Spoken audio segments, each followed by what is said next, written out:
अस्सलाम वालेकुम। You are watching doctor Aamir Khalid. मैं उम्मीद करता हूँ कि आप और आपका ख़ानदान महफूज होंगे और यकीनन इस वबा से महफूज भी होने चाहिए। आज हम डिस्कस करेंगे आईवी एनेस्थेटिक एजेंट की सीरीज़ को, टीवा टोटल इंट्रावेनस एनेस्थीसिया की इंडिकेशन को और प्रोपोफॉल और केटामीन का आपस में मुवाजना करेंगे। इनके डिफरेंट इफ़ेक्ट्स का आपस में कंपेयर करेंगे और इनके वो मैजिक इफ़ेक्ट्स डिस्कस करेंगे जो कि रूटीनली एनेस्थीसिया प्रैक्टिस में यूज़ होते हैं। और अगर आपने मेरा चैनल अभी तक सब्सक्राइब नहीं किया तो फौरी तौर पर इस रेड बटन पर क्लिक करें। मैं आपको यकीन दिलाता हूँ कि आपका ये एक छोटा सा फैसला आपके लिए इंतहाई मुफीद साबित होगा। हम अपने टॉपिक की तरफ आते हैं और प्रोपोफॉल को डिस्कस करते हैं। प्रोपोफॉल एक आईवी एनेस्थेटिक एजेंट है जिसकी कमर्शियल प्रिपरेशन जो 1986 में स्टार्ट हो गई और ये कमर्शियली अवेलेबल हो गया, एनेस्थीसिया में रूटीनली इस्तेमाल होने लगा।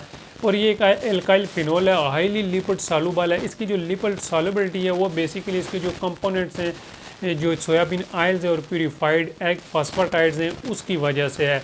ये एक वाइट कलर का एमलियन लिक्विड है। हमें ये अवेलेबल है 0.5 से 20 mg पर 1 ml, यानी कि 0.5 से 2% की कंसनट्रेशन के साथ। और पीडियाट्रिक प्रैक्टिस में इसकी जो लोअर कंसनट्रेशन हैं उनको प्रेफर किया जाता है। प्री फिल्ड 50 ml एक सिरिंज आता है जिसको टारगेट कंट्रोल इन्फ्यूजन की सूरत में भी इस्तेमाल किया जाता है। इसका जो लेसिथिन कंपोनेंट है, जो इसका ट्राईग्लाइसराइड कंपोनेंट है, वो डिफरेंट मैन्युफैक्चरिंग कंपनी के दरमियान वेरिएट करता है। और ये जो ट्राईग्लाइसराइड कंपोनेंट है ये इसका पेनफुल होने का रिस्पॉन्सिबल है when we injecting the propofol. इसमें एक कंपोनेंट होता है लेसिथिन जो कि यॉक ऑफ एग से एक्सट्रैक्ट किया जाता है और वो टिपिकली पेन काज करता है व्हेन वी इंजेक्टिंग प्रोपोफॉल। और इसमें इस कंपोनेंट में two type of carbon chains होते हैं। One is long chain which consist of 12 to 20 carbon atom and another is medium chain carbon atom is consist of 6 to 10 carbon atom. So ये जो medium chain carbon atom है ये more readily tolerated and metabolised by human body, so ये less pain करता है as compare to long chain. अगर हम इसके सिस्टमेटिक इफेक्ट को डिस्कस करना शुरू करें तो सबसे पहले CNS को डिस्कस करते हैं। इसकी जो एनेस्थेटिक एक्टिविटी है या ऑनसेट ऑफ एक्शन है उसको हम वर्बल रिस्पांस से चेक करते हैं। पेशेंट से जो वर्बल रिस्पांस का एक्सचेंज करते हैं उसकी आई ओपनिंग या क्लोजिंग को देखते हैं और इसकी जो एनेस्थेटिक एक्टिविटी है वो असेस करते हैं जो कि इंतहाई फास्ट है। इसकी जो डेप्थ ऑफ एनेस्थीसिया है वो हम विग्रस जॉ थ्रस्ट मूवमेंट से चेक करते हैं टू प्लेस सुप्राग्लॉटिक एयरवे डिवाइसेस की जो डिस्ट्रीब्यूशन इनटू ब्लड है वो वेरी रैपिड है, प्लाज्मा क्लियरेंस वेरी रैपिड है और इसका जो एनेस्थेटिक ऑनसेट है वो वेरी क्विक है और इसकी जो रिकवरी है वो क्विक है with less hangover effects. Hangover effects एक ऐसी फीलिंग्स है जो रिकवरी के टाइम या when recovery of conscious level के टाइम एक फीलिंग्स आती है और इसको साइन सिम्टम्स से ज़ाहिर किया जाता है जैसे कि नाजिया, वॉमिटिंग, हेडेक और decrease concentration problems post operatively. अगर हम इसके EEG पैटर्न की बात करें तो जो EEG फ्रिक्वेंसी है वो डिक्रीज़ होती है और एम्पलीट्यूड इंक्रीज़ होता है और हमें प्रीडोमिनेंटली जो है वो अल्फ़ा और डेल्टा वेव्स देखने में मिलती हैं। Cerebral metabolic requirement of oxygen increase हो जाती है, सेरिब्रल ब्लड फ्लो इंक्रीज़ हो जाता है, इंट्राक्रैनियल प्रेशर इंक्रीज़ हो जाता है। नॉन एपिलेप्टिक मायोटोनिया काज करता है which is evidence bye irregular muscular movement. ये जो एजेंट है ये सक्सेसफुली इस्तेमाल होता है for the management of the status epileptics और जो एपिलिप्सी है वो इसकी इस्तेमाल के लिए कोई कंट्रा इंडिकेशन नहीं है। ये जो एजेंट है ये गुड एंटी एमेटिक प्रॉपर्टीज़ रखता है, ड्यूरेशन ऑफ सीजर को रिड्यूस करता है ड्यूरिंग इलेक्ट्रोकन्वल्सिव थेरापी, लेकिन ये भी देखने में आया है कि आफ्टर इट्स यूज़ कन्वल्जन जो है वो देखने में आते हैं। इसके अलावा जो है प्रोपोफॉल को डिफरेंट वॉलंटियर स्टडीज़ के लिए यूज़ किया जाता है जो कि न्यूरोफिजियोलॉजिकल जो मैकेनिज्म है स्लीप के, जर्नल एनेस्थीसिया के, उनको अंडरलाई करता है। अब हम इसके कार्डियोवास्कुलर इफेक्ट्स देखते हैं। हाइपोटेंशन ये क्यों काज करता है? बिकॉज ये dose dependent negative inotropic effect पैदा करता है, सिंपैथेटिक एक्टिविटी को रिड्यूस करता है और वेजोडाइलेशन करता है, हाइपोटेंशन काज करता है, हिस्टामिन रिलीज करता है, ग्रेटर देन 40% BP को डिक्रीज कर देता है, specially in elderly people, more especially when we injecting large doses and especially when we injecting rapidly propofol। या ऐसे पेशेंट जो कि हाइपरटेंशन की मेडिसिन लेते हैं, specially beta blocker, AAC inhibitors, और उनकी जो डोज अरेंजमेंट है वो बराबर नहीं आती, जिसकी वजह से सीवियर हाइपोटेंशन काज कर देता है।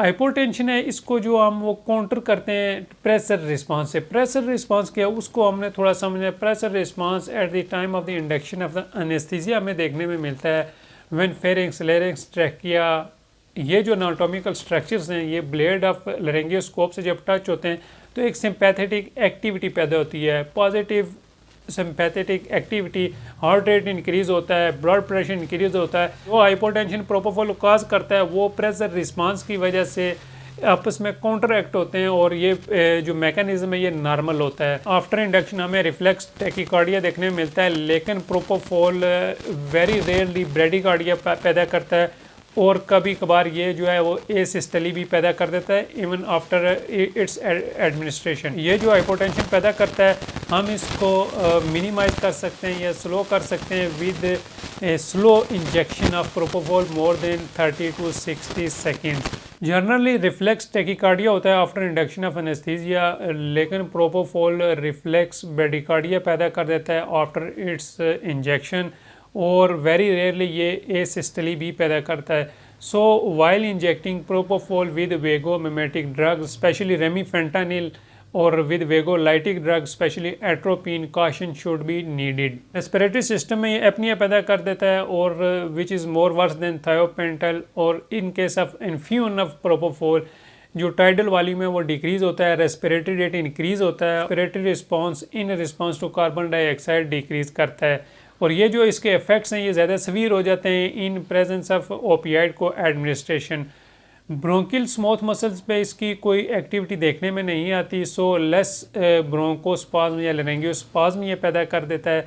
Even there is a less evidence of laryngospasm in coughing while insertion of supraglottic airway devices. So हमें ये जो रेस्पिरेटरी जोन में एपनिया के अलावा ये हमें एक सेफ पैसेज प्रोवाइड करता है। अगर हम मसल्स का इसका एक्शन देखें तो जो स्केलेटल मसल की टून है वो उसे रिड्यूस कर देता है, लेकिन जो मस्कुलर एक्शन है वो उसको मुकम्मल तौर पर ये ब्रेक नहीं करता और मूवमेंट पैदा होती रहती है in response to surgical stimulus. और ये मूवमेंट हम उसकी ब्लॉक कर सकते हैं विद को administration of opioid, neuro muscular blocking agents and volatile agents. अगर हम गायनेकोलॉजिकल प्रोसीजर्स में देखें तो ये वाइडली यूज़ होता है। यूट्राइन मसल टून पे इसका कोई ख़ास इफेक्ट नहीं आता, प्लेसेंटा को रेडिली क्रॉस कर लेता है, लेकिन इसकी जो फेटल कंसंट्रेशन है वो अभी तक अंडर रिसर्च कंडीशन में चल रही है। अगर हम गैस्ट्रोइंटेस्टाइनल ट्रैक पे इसके इफेक्ट देखना शुरू करते हैं तो गैस्ट्रिक मोर्टेलिटी पे इसका कोई असर नहीं होता। सो हमें एक सेफ एंटी एमेटिक प्रॉपर्टीज़ के साथ ये एजेंट देखने में मिलता है, लेकिन ये ओल्डर पेशेंट्स में एक्यूट पेंक्रियाटाइटिस भी पैदा करता है। अगर हम एंडोक्राइन सिस्टम की बात करें तो कोर्टिसोल लेवल हैं जो वो डिक्रीज हो जाते हैं आफ्टर इंजेक्शन, लेकिन there is a normal response to adrenocorticotropic hormone. Hepatorenal system में देखें तो उनकी जो परफ्यूम है उसे ट्रांजिएंटली डिक्रीज करता है सेकेंडरी टू इट्स हाइपोटेंशन और वेजोडाइलेटरी इफेक्ट्स। एंटी पेरोराइटिक प्रॉपर्टीज़ भी हैं, एंटी एमेटिक प्रॉपर्टीज़ भी हैं। इसकी जो ब्लड डिस्ट्रीब्यूशन है वो रैपिड है, इसका जो क्लियरेंस फ्रॉम प्लाज्मा है वो रैपिड है। अब हम इसके साइड इफ़ेक्ट्स की तरफ आते हैं। हम अब इसके एडवर्स इफेक्ट्स को देखते हैं तो सबसे पहले नंबर पे ये पेन ऑन इंजेक्शन पैदा करता है। जब हम इसको इंजेक्ट कर रहे होते हैं तो सीवियर पेन पैदा करता है। क्यों करता है इसको हमें प्रॉपरली समझना होगा। जब इसकी मैन्युफैक्चरिंग हो रही होती है तो जो फ्री प्रोपोफॉल है एक्विस सॉल्यूशन में उसकी जो है कंसंट्रेशन ज़्यादा होती है, जिसकी वजह से ये पेन ऑन इंजेक्शन करता है। ये पेन है जो हम रिड्यूस कर सकते हैं if we cannulate a large vein, if we are giving propofol via a running infusion, if we give lidocaine or other local anesthetic in short dose 10 mg before induction, या if we mix the lidocaine at least 20 mg with 18 ml or 20 ml of propofol, इससे ये इसका जो pen है वो less severe हो सकता है। जो इसके मीडियम चेन है जो 6 to 10 कार्बन आइटम्स वाले जो प्रिपरेशंस हैं वो भी लेस सीवियर पेन पैदा करते हैं। अब हम इसका डिस्कस करते हैं आईसीयू में जो इस्तेमाल होता है। आईसीयू में ये वाइडली यूज़ होता है फॉर पर्पस ऑफ सेडेशन, लेकिन ये प्रोपोफॉल रिलेटेड इन्फ्यूजन सिंड्रोम पैदा करता है जो कि एक लेस कॉमन है बट इंतहाई फैटल है।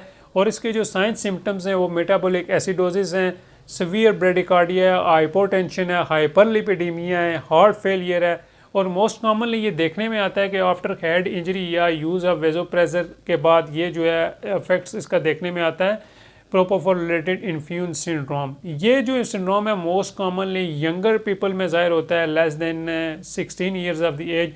सो प्रोपोफॉल की जो हायर डोजेज हैं विद कंटिन्यूस इन्फ्यूजन उसको लेस प्रेफर किया जाता है, अवॉइड किया जाता है in younger patients. Awareness during the induction of the anaesthesia. Propofol are widely using for the induction of the anesthesia during the difficult intubation due to its rapid plasma clearance, its rapid distribution with plasma. There is awareness during at the time of the induction of anesthesia. ये इसका हमें एक non beneficial effect देखने में आता है जो कि डेंजरस भी साबित हो सकता है। इसकी जो डिफरेंट डोजेज हैं वो मैं डिस्क्रिप्शन में दे रहा हूँ for ICU uses and for sedation uses, for maintenance uses, for induction uses. सारी डोजेज में डिटेल में डिस्क्रिप्शन में लिख रहा हूँ।